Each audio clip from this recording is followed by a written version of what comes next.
Hello friends, आज हम MSBT diploma basic mathematics यानी M1 का लॉगरिदम चैप्टर देख रहे हैं। आज का टॉपिक है प्रॉपर्टीज ऑफ लॉगरिदम्स। लॉगरिदम्स की टोटल 14 इम्पॉर्टेंट प्रॉपर्टीज है। फर्स्ट है log of 1 to the base b is equal to 0। ये फर्स्ट प्रॉपर्टी है। यहाँ पे देखो बेस b है, b यानी कि आप कोई भी बेस कंसिडर करो। log 1 to the any base is equal to 0 होता है। मीन्स log 1 की वैल्यू हमेशा 0 होती है, चाहे आप बेस की वैल्यू कोई भी ले लो। b यानी कि एनी बेस यहाँ पे कंसिडर करो। log 1 की वैल्यू हमेशा 0 होती है। b की जगह आप कोई भी बेस ले लो तो log 1 की वैल्यू 0 होती है। ये log की फर्स्ट प्रॉपर्टी है। इसका एग्जाम्पल देखो, log 1 to the base 2 is equal to 0 होता है। log 1 to the base 9 is equal to 0, यानी कि log 1 की वैल्यू हमेशा 0 होती है, चाहे आप कौन सा भी बेस ले लो। ठीक है। सेकंड प्रॉपर्टी है log m to the base m is equal to 1। यहाँ पे आर्गुमेंट एंड बेस सेम है। यहाँ पे आर्गुमेंट की वैल्यू m ली है, बेस की वैल्यू m ली है। तो जब आर्गुमेंट एंड बेस सेम होता है तब उस लॉग की वैल्यू 1 आती है। इसके एग्जांपल लेते हैं। log 3 to the base 3 is equal to 1। log 5 to the base 5 is equal to 1। यहाँ पे देखो, जब बेस एंड आर्गुमेंट सेम होता है तब उस लॉग की वैल्यू 1 आती है। यहाँ पे भी बेस एंड आर्गुमेंट सेम है तो लॉग की वैल्यू 1 आ गई है। So log m to the base m is equal to 1 होता है।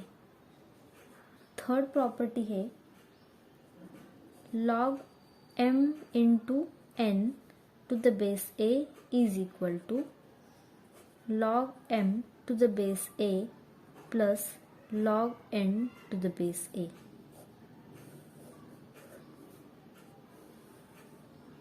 इसको हम प्रोडक्ट रूल बोलते हैं। यहाँ पे m इंटू n, इस प्रोडक्ट का हमें log फाइंड करना है विद बेस a।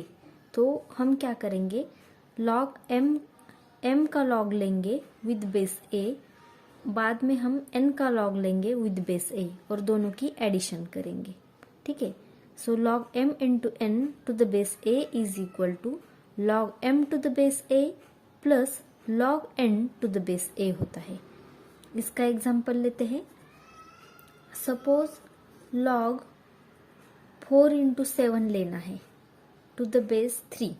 ठीक है। तो हम क्या करेंगे, फर्स्ट 4 का log लेंगे टू द बेस 3 प्लस बाद में 7 का log लेंगे टू द बेस 3। इसको हम प्रोडक्ट रूल बोलते हैं। फोर्थ प्रॉपर्टी है log m by n to the base a is equal to log m to the base a minus log n to the base a।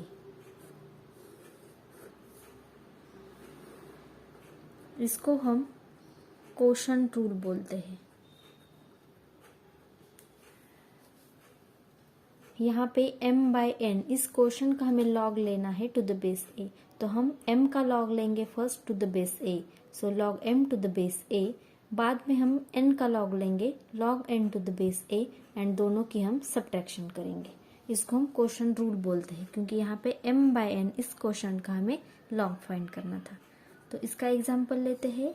log 7 by 3 to the base 2 is equal to, क्या करेंगे हम, log 7 to the base 2 करेंगे minus log 3 to the base 2।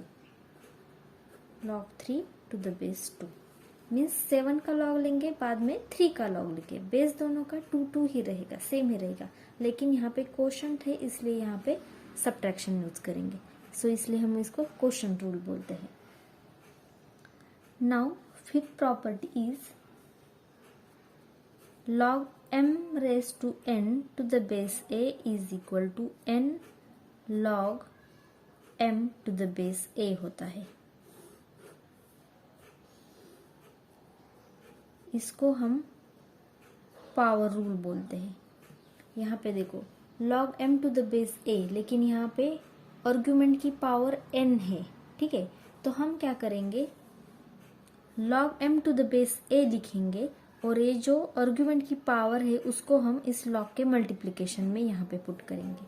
Means इस n को हम यहाँ पे put करेंगे, तो n into log m by n into log m to the base a, इस तरह से हम इसको लिख सकते हैं।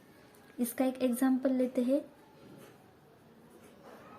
log 3 raised to 5 to the base 2 is equal to, यहाँ पे देखो 3 की पावर 5 है, तो हम क्या करेंगे, ये log 3 टू द बेस 2 इसको बाद में लिखेंगे और इस 5 को फर्स्ट लिखेंगे। 5 into log 3 to the base 2, इस तरह से इसको लिखेंगे। इस पावर को फर्स्ट लिखेंगे and log 3 to the base 2 इसको हम बाद में लिखेंगे। सो इसको हम पावर रूल बोलते हैं। Now next property is log m to the base a raise to alpha is equal to 1 upon alpha into log m to the base a। यहाँ पे देखो, इसका एग्जांपल लेते हैं।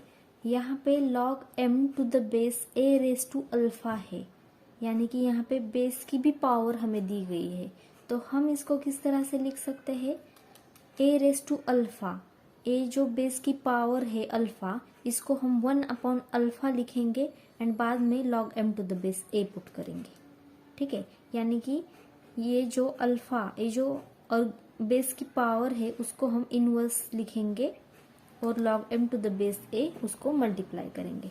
इसका एग्जांपल लेते हैं, log 7 to the base 2 raise to 3 is equal to, यहाँ पे हम क्या करेंगे, ये जो बेस की पावर 3 है इसका हम इनवर्स लेंगे 1 अपॉन 3 एंड बाद में log 7 to the base 2 as it is, log 7 to the base 2, log 7 to the base 2 as it is. लेकिन इसको हमने मल्टीप्लाई किसके साथ किया है, ये जो पावर है बेस की 3 इसका हमने इनवर्स लिया है। जब यहाँ पे आर्ग्यूमेंट की पावर थी तब हमने इस log m to the base a को n से मल्टीप्लाई किया था। यहाँ पे log m to the base a यहाँ पे एज इट इज लिया है, यहाँ पे भी log m to the base a as it is लिखा था, लेकिन ये जो आर्ग्यूमेंट की पावर थी n, इसको हमने इससे मल्टीप्लाई किया था, ठीक है। लेकिन यहाँ पे a रेज टू अल्फा, ये जो बेस की पावर है इसका हमने इनवर्स लिया है और log m to the base से एज इट इज लिखा है। यानी कि जब आर्ग्यूमेंट की पावर होती है तब हम उस पावर को मल्टीप्लाई करते हैं log m to the base a से, मीन्स इस log को मल्टीप्लाई करते हैं। लेकिन जब बेस की पावर होती है तब हम उस पावर का इनवर्स लेते हैं और उस log को मल्टीप्लाई करते हैं। यही 6th प्रॉपर्टी। अब नेक्स्ट प्रॉपर्टी है log m to the base a is equal to log m to the base b upon log a to the base b। इसको हम चेंज ऑफ बेस रूल बोलते हैं। ये 7th प्रॉपर्टी है और इसको हम चेंज ऑफ बेस रूल बोलेंगे, क्योंकि यहाँ पे देखो log m to the base a है, तो इसका बेस अगर हमें b लेना है तो हम क्या करेंगे, log m upon log a लिखेंगे। यहाँ पे log m है, यहाँ पे log a है, और दोनों को जो बेस हमें देना है, न्यू वाला बेस सपोज b लेना है, तो हम दोनों को सेम बेस दिया है। इसका हम एग्जांपल लेते हैं। Suppose log 5 to the base 7 है, ठीक है, और हमें ये 7 बेस नहीं चाहिए, 7 की जगह सपोज हमें 2 बेस चाहिए, तो हम क्या करेंगे, फर्स्ट log 5 लिखेंगे अपॉन ए log 7 लिखेंगे, सिंपली log 5 अपॉन log 7 लिखेंगे और हमें 7 की जगह कौन सा बेस 2 चाहिए, तो दोनों को सेम बेस 2 देंगे। ये 2 क्या है, न्यू वाला बेस है। तो हमने क्या किया, इसका बेस चेंज किया है, 7 की जगह बेस 2 रखा है यहाँ पे। तो इसको हम चेंज ऑफ बेस रूल बोलेंगे, क्योंकि बेस चेंज करने के लिए इस रूल का यूज किया जाता है। सिंपली क्या करते हैं, इस आर्गुमेंट के साथ लॉग लेते हैं, log 5 किया अपॉन इस बेस के साथ लॉग लिया log 7, log 5 अपॉन log 7 किया, और 7 की जगह हमें जो न्यू वाला बेस देना है वो हमने दोनों को दिया है। ठीक है। Now 8th property is log 1 upon m to the base a is equal to minus log m to the base a। यहाँ पे देखो 1 अपॉन m का अगर हमें लॉग लेना है तो इसको ही हम इसके इनवर्स के साथ भी लॉग ले सकते हैं, लेकिन हमें इसके लिए निगेटिव साइन का यूज करना पड़ेगा। मीन्स अगर हमें 1 अपॉन m की जगह अगर m का लॉग लिखना है तो सिंपली निगेटिव साइन देना पड़ेगा। इसका एग्जाम्पल लेते हैं। Suppose log 1 upon 7 to the base 3 is equal to, अब इसको देखो 1 अपॉन 7 का लॉग लेना है विद बेस विद बेस 3, लेकिन अगर हमें 1 अपॉन 7 इसकी जगह हम log 7 टू द बेस 3 भी लिख सकते हैं। क्या किया, सिंपली हमने 1 अपॉन 7 की जगह 7 लिखा, यानी कि इसका इनवर्स का 1 अपॉन 7 का इनवर्स क्या है, 7 है। तो हमने यहाँ पे 1 अपॉन 7 की जगह log 1 अपॉन 7 की जगह हम 7 का भी लॉग लिख सकते हैं, लेकिन इसके लिए हमें सिर्फ निगेटिव साइन का यूज करना पड़ेगा। इसको सिंप्लीफाई करने के लिए ये प्रॉपर्टी है। 1 अपॉन 7 की जगह हम -1 अपॉन 7 टू द बेस 3 इस तरह से भी लिख सकते हैं। Now next property is log m to the base a is equal to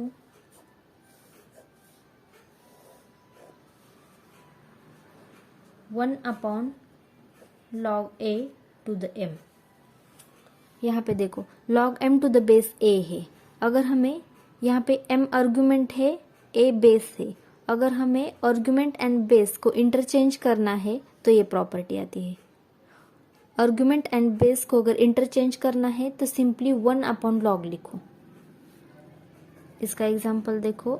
suppose log 3 to the base 5 है इज इक्वल टू, अगर हमें यहाँ पे इसको ही हम बेस एंड आर्गुमेंट इंटरचेंज करके भी लिख सकते हैं, यानी कि log 3 टू द बेस 5 को हम 1 upon log 5 to the base 3 इस तरह से लिख सकते हैं। 3 एंड 5 आर्गुमेंट एंड बेस को हमने सिंपली इंटरचेंज किया है। log 3 टू द बेस 5 को हमने 1 upon log 5 to the base 3 इस तरह से लिख सकते हैं। ये प्रॉपर्टी कब यूज करते हैं, जब बेस एंड आर्गुमेंट हमें चेंज करना है तब हम इसका यूज करते हैं। ये है 9th property. Now 10th property is a raise to log x to the base a is equal to x होता है। a raise to log x to the base a is equal to always x। यहाँ पे a का log है, a raise to log x है, यानी कि a के पावर में log है, लेकिन उस log का बेस भी a ही है, तो उसकी वैल्यू x आती है। क्योंकि a raise to log to the base है, इसकी वैल्यू 1 बन जाती है और सिर्फ x रहता है। इसका एग्जांपल लेते हैं। a की जगह देखो कोई भी नंबर ले लो। Suppose a raise to log x to the base 2 है, यानी कि 2 के पावर में log x है, 2 रेज टू log x है और उसकी बेस भी 2 है, तो उसकी वैल्यू सिंपली x आती है, क्योंकि इसकी वैल्यू 1 बन जाती है। log 2 raise to log to the base 2 इसकी वैल्यू 1 बन जाती है। ये 2 log 2a 1 बन जाता है, तो सिंपली x रहता है। इस तरह suppose 3 raise to log x है और उसकी बेस भी उसके बेस में भी 3 है, तो ये क्या सिंपली x रह जाता है। Suppose 5 raise to log x है और उस log का बेस भी 5 है, तो इसकी वैल्यू सिंपली x आती है। इसी तरह अगर e raise to log x है और बेस भी e है, तो उसकी वैल्यू भी x रह जाती है। e raise to log x, लेकिन बेस भी e ही है, तो ये e raise to log e, इसकी वैल्यू 1 होती है और x रहता है। इसलिए a raise to log x, e raise to log x, इसकी वैल्यू x रहती है, लेकिन बेस सेम होना चाहिए। यहाँ पे log का बेस a है, लेकिन यहाँ पे भी a होना चाहिए।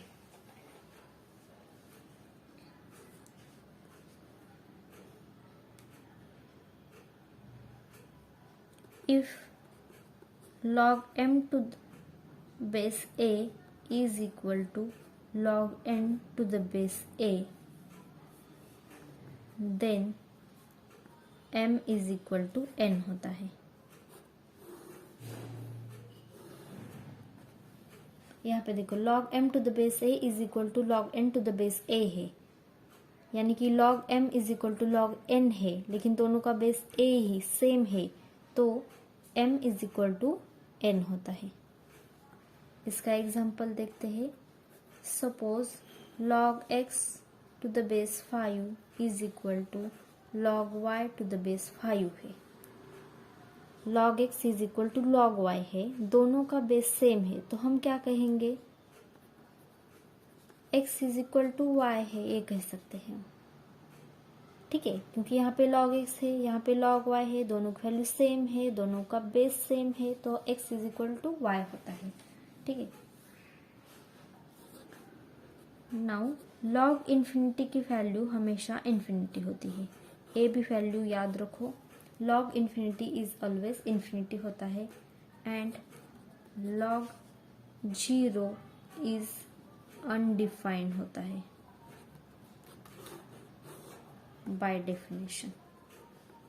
ठीक है, log infinity always infinity and log 0 तो अनडिफाइंड होता है। तो ये log की 14 प्रॉपर्टीज है। आप इसको एक 1 पेज पे नोट डाउन करो, समझने की कोशिश करो, ये टॉपिक आपको बहुत सिंपल लगेगा। अगर ये वीडियो आपको थोड़ा सा भी इंफॉर्मेटिव लगा हो तो please like and share the video and subscribe the channel. Thank you so much for watching this video.